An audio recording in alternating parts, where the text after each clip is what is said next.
Thank you, Roshidul. Thank you. Welcome, Shourab. Thank you, Didi. Good morning. Good morning, and thank you. Good morning, everyone. Good morning.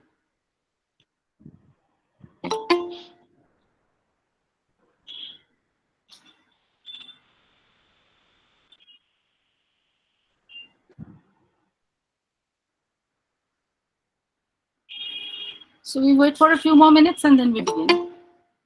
Sure. Welcome, Shourab.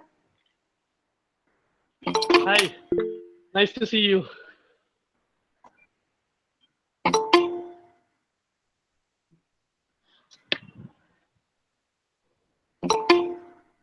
Oh, it's already 100. So they have to go. The others have to use the YouTube chat link.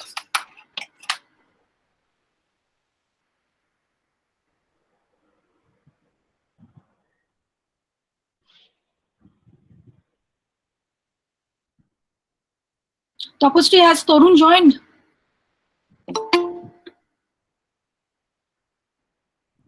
Tapusri, can you hear me? Yes, can't see. Okay. Never mind. I think we shall begin now. What do you say? Yeah, let us begin. Has Bula joined? Yes, Bula is here. Okay. So we shall begin now.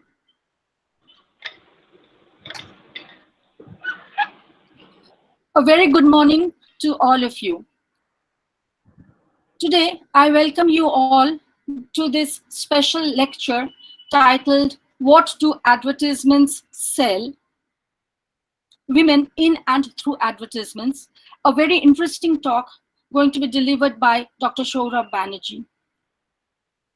On behalf of the Department of English and the IQAC of Dhruba Halder College, I extend a hearty welcome to our respected Principal Sir, Dr. Shotobrata Shahu, to our honorable guest speaker, to all my colleagues and my dear students and all the other members of the audience for this participation at this special session. Today's special session is named after one of the most illustrious and dedicated educationists of South 24 Parganas, who was also our founder principal, the late Shailendranath Halder. Every year, we arrange a special lecture series to pay tribute to this great soul. Sir, wherever you are, please bless us. I would now request Dr. Tapusri Ghosh to take over from here. Thank you, Shudokhinadi. Good morning, everyone.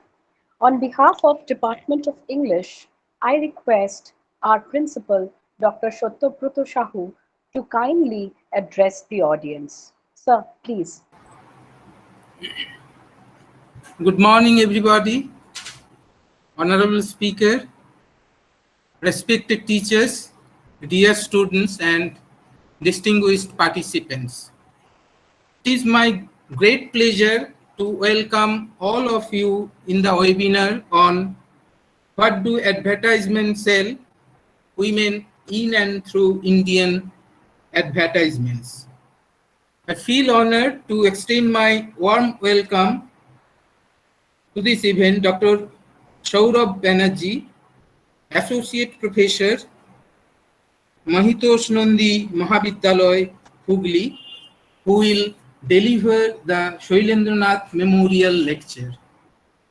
We are fortunate that Dr. Banerjee has consented to deliver his valuable lecture to our students.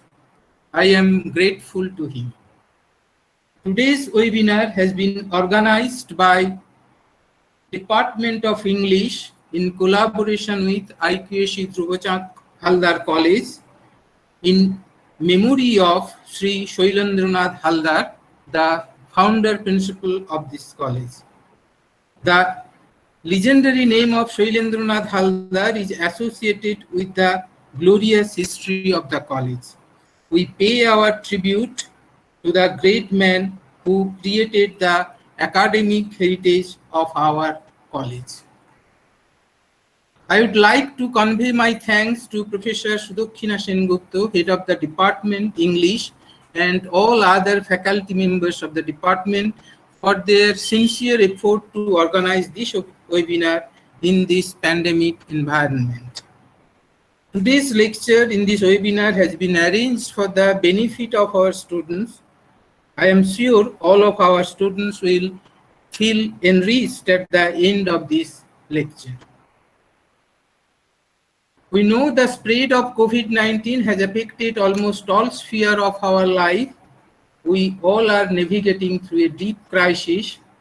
We hope we will ride over the crisis very soon. I hope for a grand success of this webinar. It will be profitable to all of us who join this webinar. I welcome all of you once again to this memorial lecture and hope that next few hours will be very much enjoyable for everyone. Thank you all. Thank you, sir, for your kind words.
Literature and romantic poetry.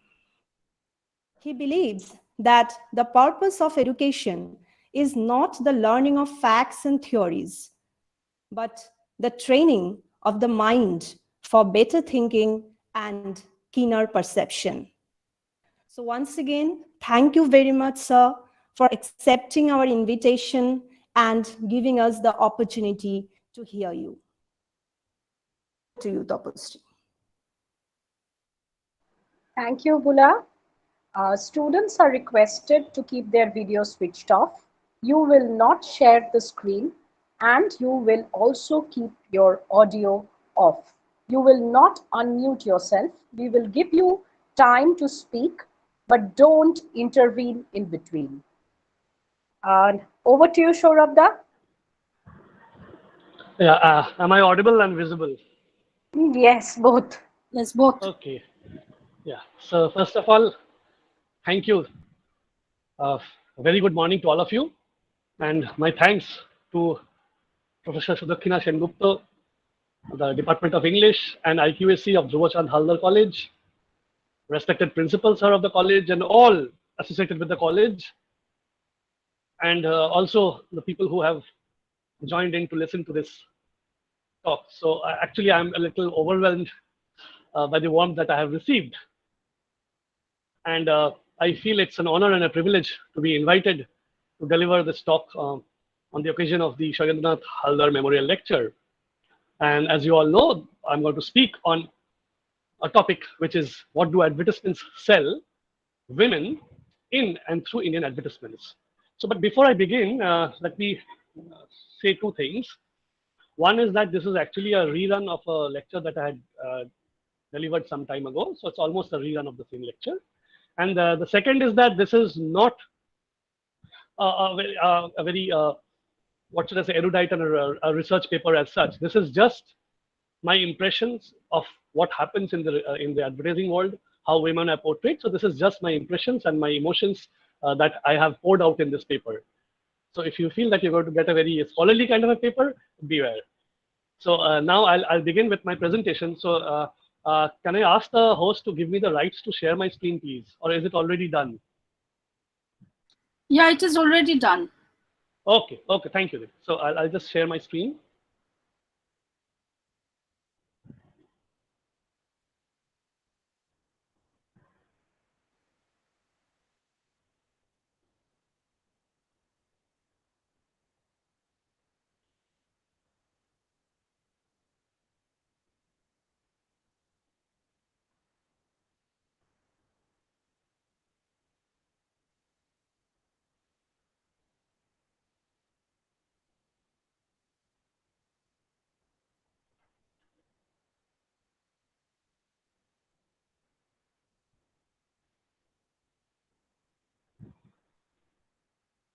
Okay, I hope my screen is visible to everyone. Yes, sure, Abda. Yeah, thank you. So I'll begin. So just a second, let me make a few adjustments.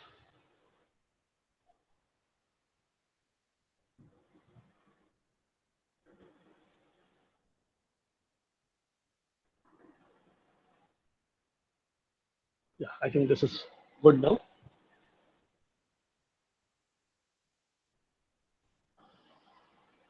Yeah, so as I've already said that I'm going to speak on what do advertisements sell women in and through Indian advertisements. To begin with, let me tell you, we all know that we are living in the age of IT. Now, when we were young, IT actually meant income tax, but currently it means information technology. Gone are those days when we had to wait for the 7:30 p.m. Bengali news on the regional DD channel or the 9 p.m. national news on the DD national channel to learn about the day's events. Or even we had to wait for the early morning newspaper to get a summary of the previous day's news. In this age of information technology, we are bombarded with a lot of data on a daily basis. There is actually no dearth of information nowadays. In fact, there is a surfeit of it, and the problem is of filtering what is true, relevant, and useful. So much so that we may say that our national motto, Satyameva Jayati, which means truth alone triumphs, borrowed from the Mundaka Upanishad, has actually changed to Tathameva Jayate, information alone triumphs. And the major chunk of this data of our everyday existence comes from advertisements. Indeed, it has become very difficult for any person to spend a day when he is not exposed to some kind of advertisement. Advertisements seem to be omnipresent these days, creeping up between movies, teleserials, sports and games, news broadcasts, and on televisions, on mobile apps, newspapers, billboards, electricity bills, and even on our cash memos. So there is no denying the fact that they have become omnipotent too. Not only, not only do they influence and direct our choices, but they have also become very important social markers as well. The products they promote, the images they use, the language they speak, the class of people they target, the places where they are displayed throw a lot of light on the ideology, norms, values, and culture of the society. In fact, they reflect more about a society than a handbook of culture, practices, and choices of that society. In the words of David, Jackson, Sylvie, and others, it can be said that advertisement uses such things like, and I quote, people, places, objects, events, ideologies, cultural characteristics, and concepts, unquote. And Mi Yu Kang says, I quote again, advertising holds a distinctive position within the economic organization of modern society.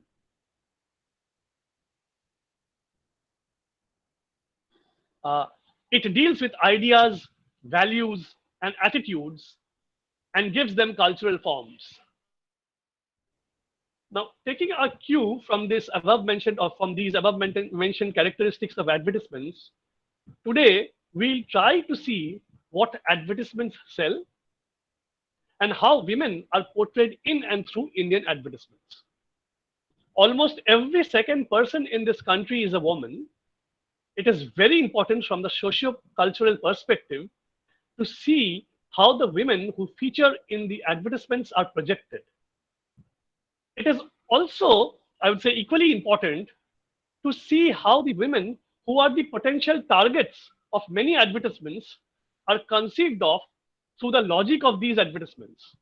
Now, what I am trying to say here is that in order to understand Indian advertisements take on women, sorry, it is not only enough to see how women are portrayed in the advertisements, but it is also equally important to see how the prospective female customers are addressed through these advertisements. What kind of logic, what kind of images, what kind of allurements are used to attract them to the products. And it is also important to see if they are any different from the ads made not exclusively for women. So taking the 1940s as the starting point, we'll try to see how women have been portrayed in and through the advertisements. We will consider a few iconic ads down the decades to determine this trajectory. We will, of course, start with the 1941 Lux soap advertisement featuring Leela Chipness. Then we will focus on the iconic Little soap ad of 1975 featuring the Brazilian supermodel Karen Noonan. Then we will focus on the battle of the detergents, the soap operas, if you may call it, Surf and Nirma through the 70s and 60s and the 70s. Then we'll move on to the 1989 Bajaj scooter ad, and then the 1991 Kama Sutra condom ad. Finally, we'll move on to the more recent Tanishq ad of 2013, Lloyd washing machine ad, and also the 2019 Maggie ad. We will, of course, then wrap up with a few recent ads that are still outright regressive, and some ads that try to be progressive but still cannot shake off the ghosts of gender discrimination. But before, But before we do that, let me take the liberty of taking you through an imaginary situation to decide for yourselves how ads affect us in the most basic way. So imagine that somewhere unknown for some business, and we are at a place and we are feeling thirsty. So we would like to have a drink of water. Now we have to buy that water. There's no drinking water tap, so you have to buy that water. Now you see in a shop that there are lots of bottles of water, but you can identify, say, one particular brand of water called Bisleri because you've seen the ad on TV. There are other bottles of water also. They are locally made. They have a brand. They have their brands. They are stacked more in numbers than the Bisleri bottle. But it is obvious that we will buy that Bisleri bottle even if we are not used to drinking Bisleri water, even if we are not accustomed to using packaged drinking water. Now the reason behind is that the local made packaged drinking water may be of a better value, a better quality, but we'll still go with Bisleri. Ads of Bisleri because we are aware of the existence of Bisleri, because we know about the qualities of Bisleri. And how do we know it? We know it through the advertisements that Bisleri had aired. So This is what advertisements are primarily intended to do. And Bowie, Thill, and Dowell had rightly defined advertisements as, and I quote again, the non-personal communication of information usually paid for and usually persuasive in nature about products, services, or ideas by identified sponsors through the various media. Unquote. Now, this, in layman's words, would mean that advertisements are the engines that inform us about the existence of a product and exhort its qualities. But it would also be a criminal offense for me not to refer to Jean Kilburn while talking about the portrayal of women in advertisements. Kilburn started her study of gender discrimination in ads in the late 1960s and was perhaps the first person. And in 1979, she made a film on it called Killing Us Softly. She remade 3 times subsequently. Kilburn contends that ads sell more than products. That was what I was trying to get through. Advertisements don't only sell products. It is not as simple as that. Along with the products, and in order to sell the products, advertisements sell ideas and ideals of what you need in order to be who you want to or who you should be. Way from the portrayal of women in Kilburn's films made under the influence of the second wave of the women's movement in the 1960s.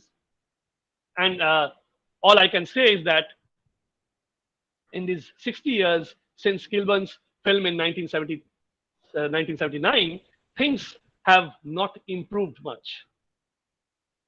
Now, although Kilburn did not actually consider Indian ads in her film, yet the basic tenets of her study are universal.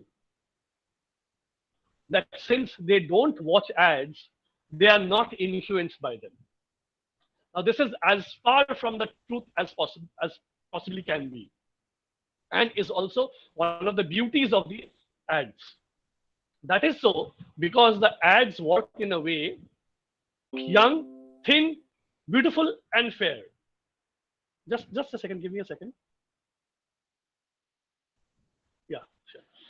But the most disgusting aspect of ads is telling women that they are physically imperfect enough to spend astronomical amounts of time, money, and energy to conform to the Western concepts of beauty, which again is not natural Western beauty but artificial. This beauty is to attract the perfect man. And since no one is perfect, not even the models who are on heavy makeup,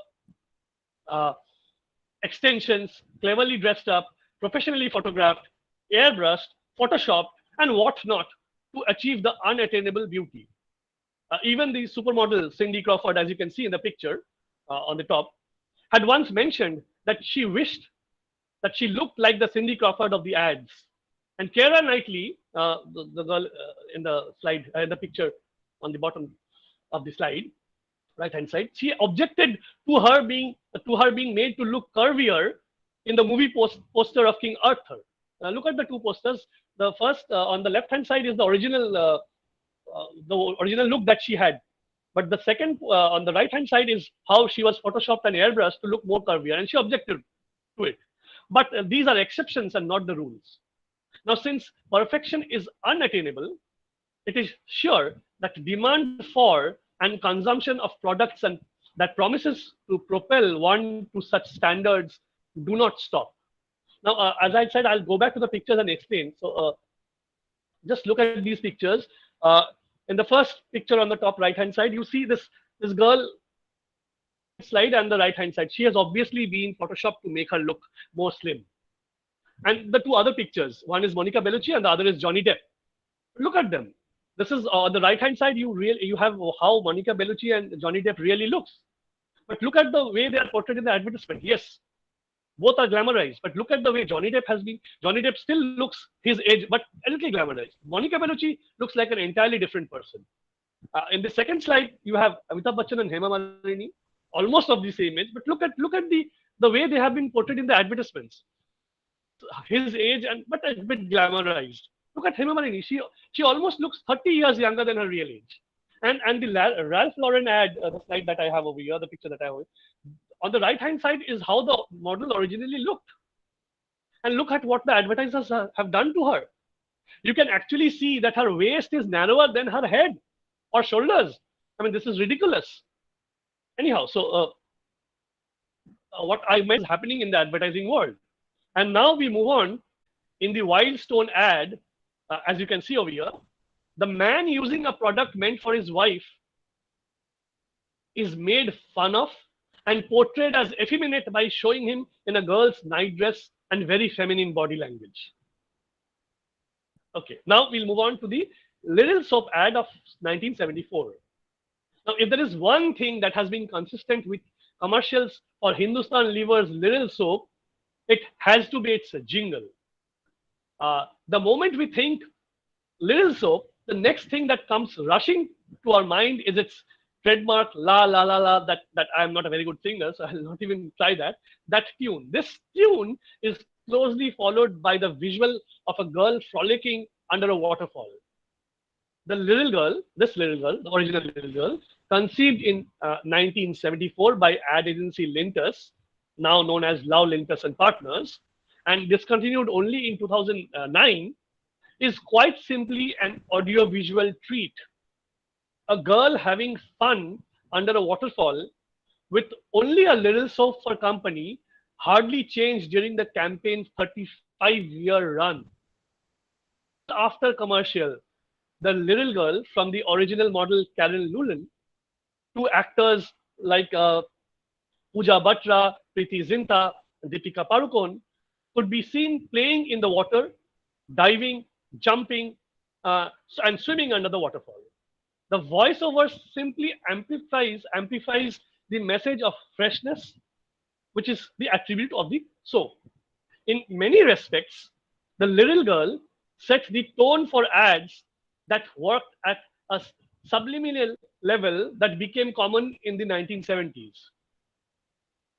Ads that blatantly advertise product benefits, even health benefits and beauty benefits, appeal to the consumer's latent desires.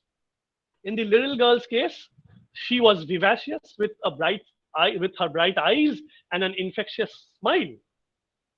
Dance and have fun with no fear of the camera or the world at large. Now, Alec Padamsey, who was the co-creator of this ad along with Nina Merchant, another Lintus hand, Alec Padamsey had said, the beauty of the little girl was that she appealed to the senses. People enjoyed seeing her, which is why she stood out, unquote. Now, yes, the little girl would not have come into being had Hindustan Lever's original ad plan worked. The makers of brands of this Lux soap wanted a soap that signified freshness. The solution the company's marketing team came up with was one that stood for the freshness of the mountain breeze, represented by a blue soap. But Alec Padamsey had other ideas. He understood that the only personal time that an Indian woman has for herself is the 10 minutes or so she is alone taking a bath. The rest of her time in the day is claimed by her children, husband, household chores, and work commitments. But in those 10 minutes when she is alone, Adamsey discovered through research and focus group discussions that she likes to think about escaping the drudgery of every day. I mean, who doesn't want to? She just wants to get away and be herself in an uninhibited manner. That was the reason why the little ad was made in that way, to show the wild, fun-loving side of Indian women who back then did not enjoy that kind of freedom. In public spaces of televisions and films, women were constantly portrayed as shy things, always covered up, demure, and obedient. The little girl smashed that mold into pieces. Adamsey modeled the little girl on Jane from the Tarzan film.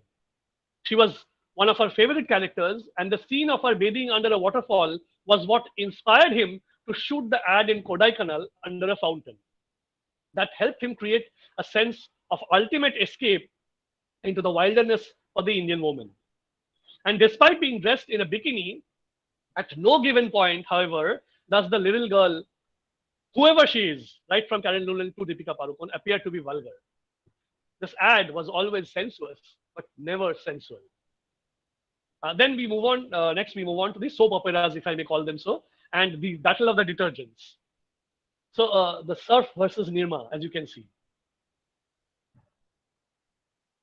So this Surf versus Nirma battle is where each tries to take the, so as to say, no holds barred.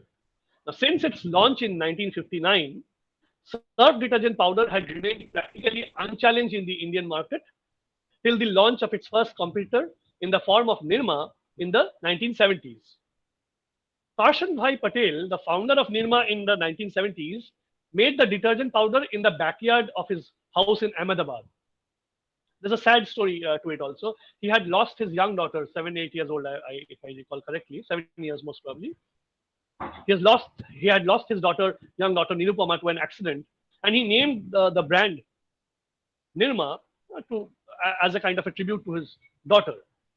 And because he made the powder at his backyard and sold it door to door while going to his office, he could afford to sell it cheap, and he sold it at almost 1/4 the price of Surf then.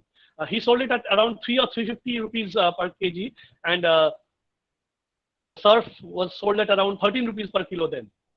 So he even gave a money back guarantee with every packet that he sold. He knew that his target customers were the women from the middle and lower middle income segment who run their families on a tight budget. So he needed an ad that would appeal to these common women and yet be quite catchy. Thus, the Nirma washing powder ad created by Purnima Advertising Agency has one of the most famous jingles, Washing Powder Nirma. It's been years down the line, but the jingle of Nirma is still jingling in the ears of the Indian people. The picture, who again was inspired from Nirupama, Karshan Bhai Patel's daughter, and the famous jingle, Hema, Rekha, Jaya, and Sushma, Sabki Pasand Nirma. Okay, and this Hema, Rekha, Jaya, and Sushma were not these people, but they were ordinary women who were the focus of this ad. It was immaterial whether the detergent gave the clothes the doodh si safedi, that is the milky whiteness, or not. The most important thing was its ad. The ad highlighted prudent or decision-making abilities of the homemakers belonging to the lower income groups and increased the sales of the company substantially. So starting as a one product, one man outfit from a 100 square foot room in 1969, Nirma became a very successful company within a very short period of time. Nirma's success story is a classic example of the success of Indian entrepreneurship in the face of stiff competition. I mean, long before the Make in India dialogue was conceptualized or popularized or glamorized. Nirma took on the might of giant multinationals and wrote a new chapter in the Indian corporate history. But Surf so easily. They employed Alec Padency of Linters to counter Nirma. And he came up with Sting, not the Sting operations that happen in the present day to expose the corrupt leaders or whoever, corrupt people or framed people, but this Sting actually meant strategy to inhibit Nirma's growth. So they even had a name for it. And although it is very, very rare for any brand to stand up and take ownership of a premium price tag unabashed, much less bandy it as a certificate of superiority, that is exactly what Padency did and created one of the most iconic advertising campaigns of this country. He introduced the character of Lalita Ji, the one that you can see on the top, the hard bargainer, who declared in a confident tone the difference between buying a cheap, sasti, and a good, achhi product. So it literally came down to a tussle between sasti and achhi product, good and cheap and good product. That is why she said that surf ki kharidari mein hi hai samajhdari, or that is why surf is the more sensible decision to make. In the 1970s, when the detergent world stood on the cusp of a change, Indian consumers first learned the difference between sasti cheese, a cheap product, and a good product from the sparkling white sari-clad Lalita ji. The focus shifted or moved away from the budget-only woman to the informed and not so naive woman.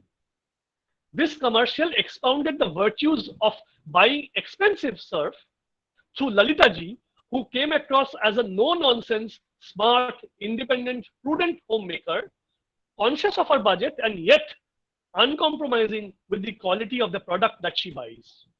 Yet Lalita ji's unsmiling logic provided solace briefly, only to be countered by Nirma's Deepika ji soon enough.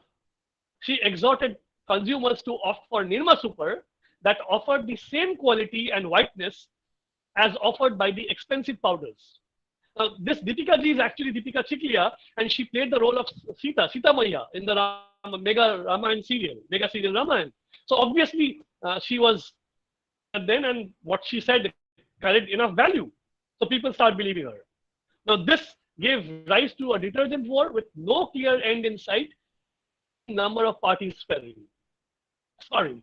Since this heady battle of the 1970s, surf has become a seasoned player, taking on challenges from homegrown players like Nirma and also its globe arch nemesis Procter & Gamble, who produced Ariel, which entered India in the early 90s. Later again, Surf came up with a new product and a new campaign which continues to evoke a strong sense of nostalgia even to this day. Daag dhoonte reh jaoge. It was not that old. If you can remember, 2-3 years ago, this Daag dhoonte reh jaoge ad came. That means actually, even if you search hard, you won't find the stains. Daag Achhe Hai ad of Surf Excel, perhaps the only detergent brand to actually go ahead and say that stains are good. I mean, well, stains on clothes are of course good for a detergent company, but that's not what they meant, if you understand what I'm saying. And to counter this Daag Achhe Hai ad of Surf Excel, Nirma advised to propagate the Kaam pe dhyan do, daag pe nahi, that is, concentrate on your work and not on your stains campaign. But I personally definitely feel that in this ad, the image of the Superman image of Akshay Kumar has overshadowed the quality of the detergent, and this ad will only work till such time that Akshay Kumar remains a superhero in the public eye. So we clearly see that since inception, the detergent ads have always focused, except of course the Akshay Kumar ad, on price and quality and the decision-making abilities of women and their informed choices based on their budget and reasoning abilities. Okay, next, from the soaps, we move on to the scooter, Bajaj Chetak. This is the automobile section. Vespa, the scooter brand created by the Italian automakers Piaggio back in the 1940s, and stylish. There was one particular scooter, the Vespa Sprint, which caught the fancy of the Indian conglomerate Bajaj Group. But while Vespa Sprint symbolized Italian elegance in the West, Bajaj saw it as an affordable, fuss-free scooter for the masses. Bajaj obtained a license from Vespa's parent company Piaggio to build scooters for the country. In 1972, Bajaj's factory grew under this arrangement and named it the Chetak, which was a virtual clone of the Sprint. The Chetak was a lot more affordable than the motorcycles of the day and a lot more practical as well. Consequently, it became one of the most sought-after vehicles for people who wanted a no-nonsense utilitarian means of transport. Well known for its solid build and quality and even reliability. Harsh terrain, harsher climate, and heavy usage with minimal maintenance. The Chetak's sales were so strong that if reports are to be believed, it had a waiting period of almost 10 years. Stories of the Chetak being the dowry choice in North India, no, I'm not castigating anybody, and wedding dates being moved around to match the scooter's delivery speak volumes about just how entrenched the humble scooter got into the Indian psyche. the Chetak had actually become synonymous with the Indian middle class.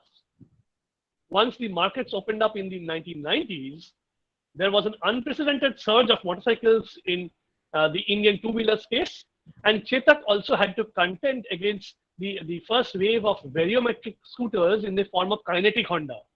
So if people remember the kinetic Honda, it was very good to look at, which offered all the practicality of the Chetak with significantly increased convenience.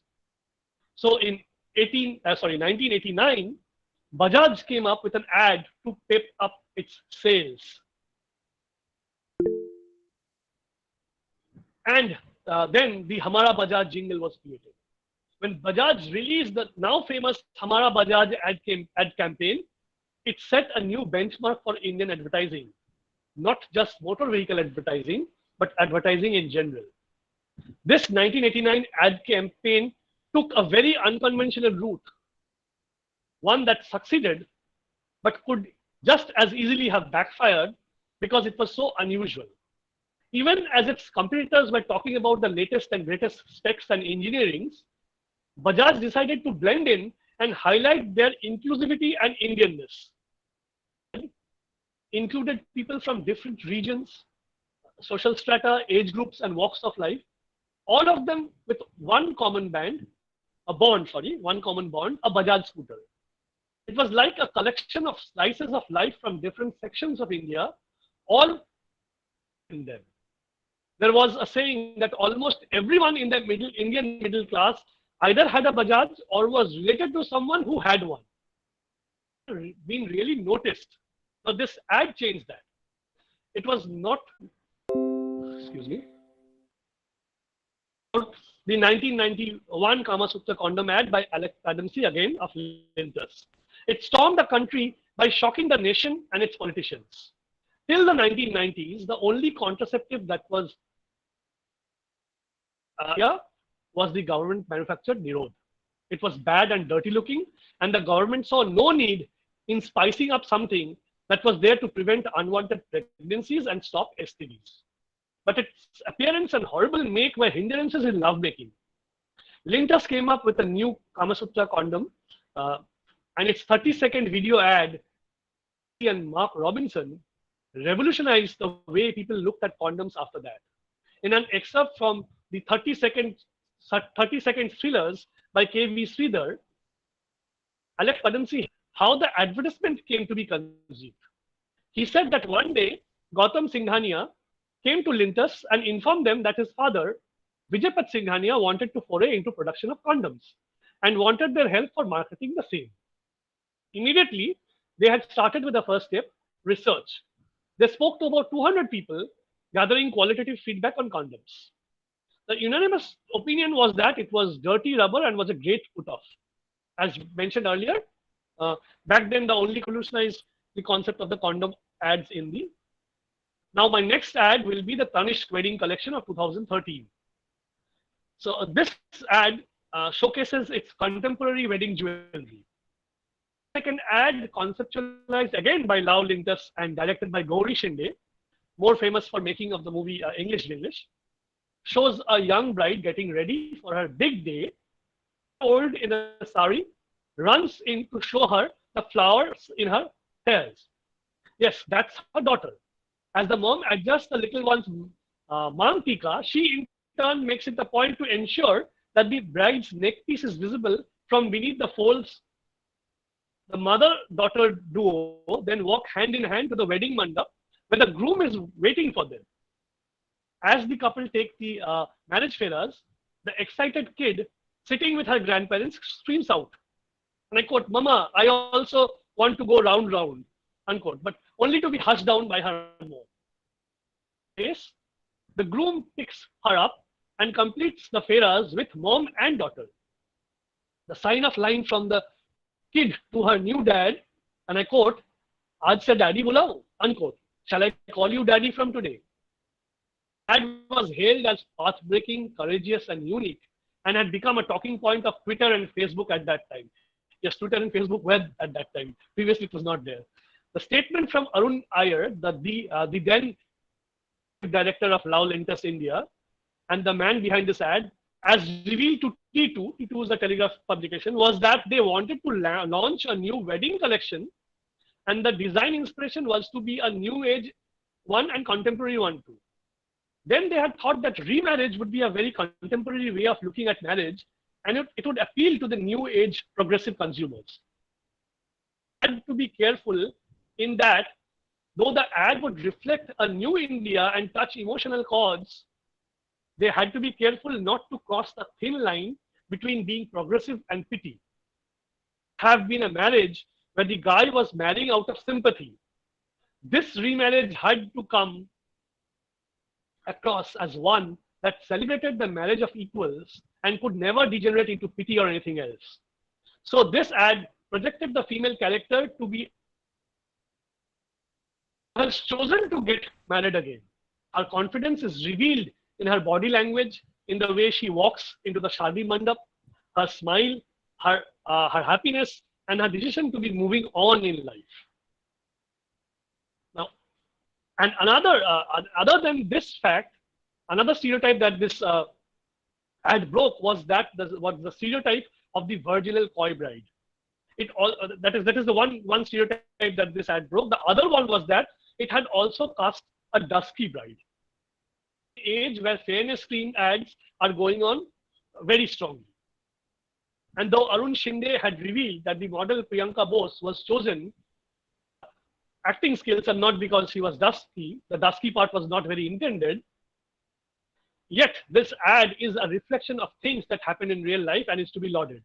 I think this ad is groundbreaking with its projection of a dusky bride, the marriage of her choice. Okay, I will let's touch upon two recent ads that portray women in the right light. One is unisex washing machine ad of Lloyd. So Lloyd washing machine, and if you can see the slide, it mentions unisex. Because it that household chores like cooking, washing, and I mean other things are not only a woman's prerogative, a woman's prerogative. It is also a husband's or a man's responsibility. And the second ad is the Maggie ad, which shows a mother who is about to enter her house when she hears her son's plea over the phone for her to come home and make him. So she decides not to enter the home and tells her son to cook Maggie. But when the son says that he has never cooked before this, she tells him that there is always a first time. And the son cooks the Maggie and then she enters. So although cooking Maggie is not a big deal, but the showing of the mother who has at least got her priorities right, but by not indulging and pampering her son with stereotypical gender notions is something very good that happens with this ad. But it is also sad to see that even in the modern times, and with a history in India of such groundbreaking and progressive ads down the years, we still have the typical Fair and Lovely and Kinder Joy ads. This problem of stereotyping and objectifying continues. Look at this ad. I mean, how can you still say that by using this cream you will become fair, as if fairness is the only virtue in the world? And look at this Kinder Joy ad. It is not only color coded, even look at the toys. The blue one is for the boys, the pink color coded is one for the girls. It is still okay, but then look at the toys. The girls have all Barbie kinds of toys given with Kinder Joys, and the boys have all superheroes. I mean, absolutely unacceptable. But other than these ads, there are also many ads that have been made in the entire span, in this entire span that I have covered, that have projected women in many different ways. Broadly speaking, we find that the women portrayed in the ads, in the Indian ads, could roughly be sorted in the following categories: doting mothers, devoted housewives, dumb domestic decision makers, secondary career women, glamorous pin-up girls, sexy hanger-ons, mindless bimbos, etc. But I have only talked about the path-breaking ads, the trajectory in the portrayal of women in the Indian ads. And they are path-breaking precisely because they do not categorize the women in them into one of the above-mentioned categories, in the mentioned categories that I've just shown on this slide. In between these path-breaking ads and the run-of-the-mill stereotypical ads, we have what we can call the problematic ads, where the female protagonists belong to the overlapping categories. One such ad, the Airtel ad featuring Madhurima Tuli. Now, unlike, if you remember this ad, unlike most ads that either showed a working woman or a housewife, this one shows a woman who is both. She is projected as a hard as a nail boss who ensures deadlines are met in office projects. Yet, ironically, she comes back home to cook according to her husband's choice, who incidentally happens to work under her and has been asked to complete the project before coming home just a few moments ago. Now, does this ad show a progressive society that normalizes working women, and that too in authoritarian posts? Or does this ad reveal a society that still promotes the idea that women should bear the household responsibilities even if she is a successful professional? Does it mean double shift for women, or is she doing it of her own accord? It is very difficult to decide and open for debate. Now, there are controversial ads like these two. So the first one is a little old and had created quite a controversy when it was first aired.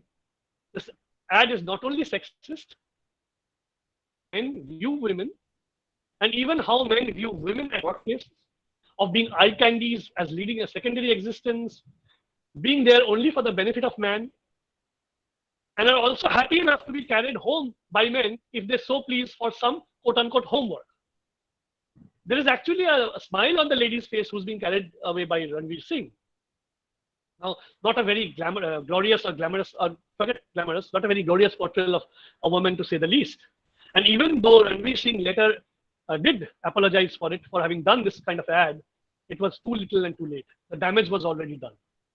And the second ad is one of the latest ads that is being aired on television now. It's one of the ads of Cars 24 that buys and sells. While discussing the many facilities of the company, seem to be quite impressed by the fact that the company lets the potential buyers to try the car for 7 days before deciding to buy or return it. And they suggest that they should definitely try the same thing in their husbands. The tagline is "Saat din mein pati wapas," option to return the husbands in 7 days if you don't like them. Now, this is the other side of the spectrum, and I would say this is equally bad. Although many youngsters and the next generation are doing almost the same thing through live-in relationships, where you try out whether you are compatible with your partner or not and decide whether to marry or not marry at all. I will not go into whether that is good or bad, but that is in the personal space. But the frivolous way in which brought forward in this ad seems a little disturbing to me, at least. So to conclude, I'll move on towards my conclusion. I'll say that we must realize that though stereotyping and objectification of men and women continue, it is much greater in the case of women watching videos on mobiles, and so they are exposed to in TVs or in televisions also, and other forms also. So that is creating a lot of problems. And I would sign off by saying the problem is not with sex, but with the trivialization of sex, graphic and pornographic representation of sex, and biased gender representations. I end my talk, and thank you very much for bearing with me for so long. I hope I have been able to here. Thank you, Saurabh, for your wonderful talk. Your presentation and content, as always, was wonderful. We were mesmerized, and it also took us down the memory lane. Well, now we arrive at the question and answer session. The audience can unmute and speak. You can also write your questions in the chat box. So, audience, yes? Is there anybody who wants to ask a question, comments, views, observations?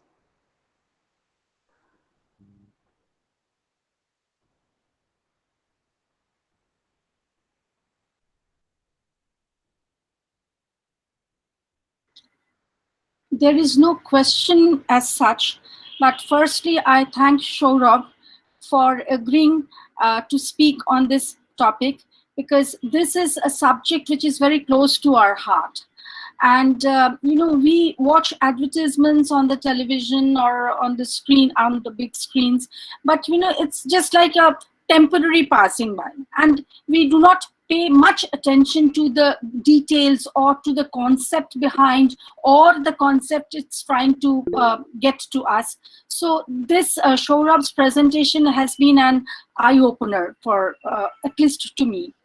And there is just one observation that I would like to make, and this is this is not a question, and that is, in the present age, we find two kinds of two segments rather, as far as advertisements are concerned. Now, these beauty products and clothing, etc., etc. In these advertisements, we find that women are still being glamorized, and we get to see, very, very fashionable ladies. And as you have rightly pointed out, that the photographs are, sometimes morphed, and sometimes all modern technologies are used to make the women look more attractive. But side by side, we also find certain advertisements like, housing loan and housing estates, etc., etc., reality business. There we find that the advertisements focus on just the ordinary Indian women, especially oldish types, and who could be our sisters and mothers and aunts, and we can identify with them very easily. So I do not know that I can't really understand why is there such a divide, I should say. On one hand, the glamorous ladies being advertising for fashionable products, and on the other hand, very real and who are very close to us, with whom we can identify that. Yeah, this is a very interesting question, and if I may be allowed to speak in Bangla for a moment, for a few minutes, I will try to address this.